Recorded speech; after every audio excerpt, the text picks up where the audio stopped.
இயேசு ஒரு பணக்காரன் மற்றும் ஏழை ஒருவரை பற்றி ஒரு உவமையை கூறினார். அது நம்மை ஆழமாக சிந்திக்க வைக்கிறது. ஐஸ்வர்யமுள்ள ஒரு மனுஷன் இருந்தான்.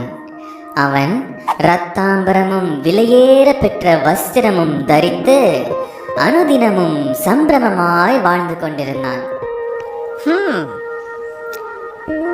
லாசர் என்னும் பெயர் கொண்ட ஒரு தரித்திரனும் இருந்தான். அவன் பருக்கள் நிறைந்தவனாய் அந்த ஐஸ்வர்யவானுடைய வாசல் அருகே கிடந்து அவனுடைய மேஜையிலிருந்து விழும் துணிக்கைகளாலே தன் பசியை ஆற்ற ஆசையாயிருந்தான். நாய்கள் வந்து அவன் பருக்களை நக்கிற்று. பின்பு அந்த தரித்திரன் மரித்து தேவ தூதரால் ஆபிரகாமுடைய மடியிலே கொண்டு போய் விடப்பட்டான்.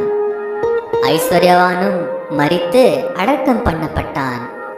பாதாளத்திலே அவன் வேதனைப்படுகிற போது தன் கண்களை ஏறெடுத்து தூரத்திலே ஆபிரகாமையும் அவன் மடியிலே லாசருவையும் கண்டான்.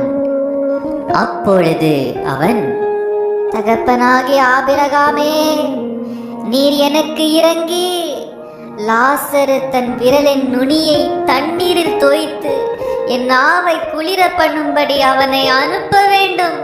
இந்த அக்கினி ஜுவாலையில் வேதனைப்படுகிறேனே என்று கூப்பிட்டான்.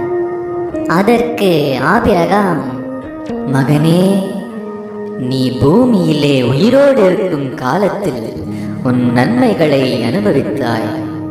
லாசருவும் அப்படியே தீமைகளை அனுபவித்தார். அதை நினைத்துக்கொள். இப்பொழுது அவன் தேற்றப்படுகிறான், நீயோ வேதனைப்படுகிறாய். அதுவும் அல்லாமல் இவ்விடத்திலிருந்து உங்களிடத்திற்கு கடந்து போகவும் அவ்விடத்திலிருந்து எங்களிடத்திற்கு கடந்து வரவும் மனதுள்ளவர்களுக்கு கூடாதபடிக்கு எங்களுக்கும் உங்களுக்கும் நடுவே பெரும் பிளவு உண்டாக்கப்பட்டிருக்கிறது.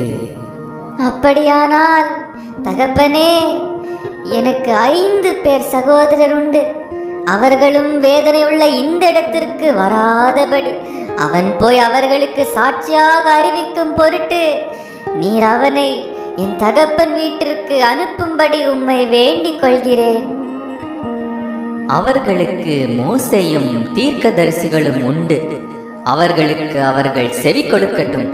அப்படியல்ல தகப்பனாகிய ஆபிரகாமே, மரித்தோரில் இருந்து ஒருவன் அவரிடத்திற்கு போனால் மனம் திரும்புவார்கள்.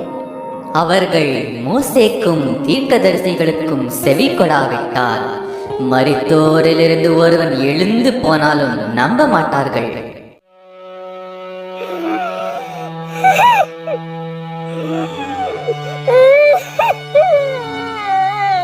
நீதிமொழிகள் 22ஆம் அதிகாரம் 1ஆம் வசனம் இப்படியாக சொல்லுகிறது, திரளான ஐஸ்வர்யத்தை பார்க்கிலும் நற்கீர்த்தியே தெரிந்து கொள்ளப்படத்தக்கது.